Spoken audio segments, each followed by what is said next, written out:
אופנת הפנאי החדשה של קריית עם רבים, טיולי ג'יפים בימי שישי בצהריים, מזכירה במקצת שירות מילואים. עוזבים את האנשים בבית, פוגשים את החבר'ה ויוצאים לשטח. אך במקום להשתמש בג'יפים הצה"ליים, רוכבים החבר'ה על כלים יקרים ומשוכללים.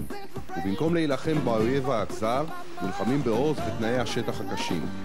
התחלנו אנחנו והחברים שלנו עם ה-GMC סיירה הגדול, וכל שבוע הצטרף מישהו לחבר'ה, וסך הכל היום אני מאמין שיש בין 12 ל-15 ג'יפים.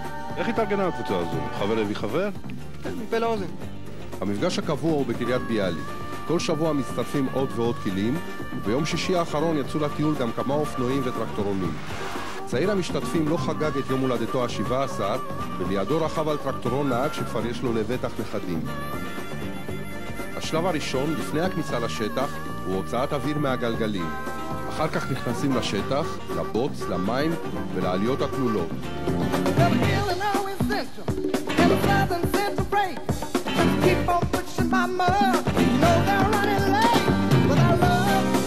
כמה שיותר מוציא יותר טוב, כמה שיותר תלול יותר אתגר.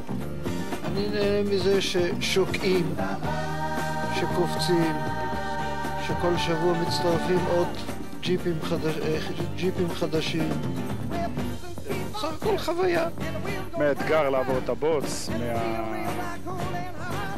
מכל הכיף, מהחבר'ה, מהדבר שהג'יפ יכול לעשות. עושים, מתחלכים, בוץ, מעבירים את הזמן. חלק מהעניין הוא לנסות ולעבור כל מכשול, גם אם ברור מראש שזה קשה מדי. החבר'ה מתעקשים, ושכולם בצד משקיפים ונותנים עצות.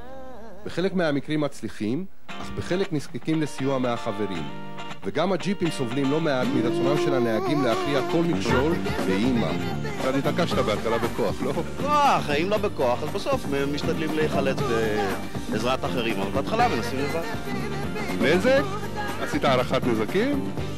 בערך המכסה של הכננת, 250 שקל. לא סוף. החזרה לציוויליזציה היא בשעות הלילה לאור הפנסים. בקושי רואים את השבילים. וכולם חוזרים הביתה, לאנשים, מספרים חוויות ומחכים לסיבוב הבא. דבר אחד בטוח, ביום שישי הבא, לאחר שינקו את הבוץ מהמכוניות ויתקנו את הנזקים, כולם יצאו שוב. עד שמישהו ימציא את אופנת הפנאי הבאה.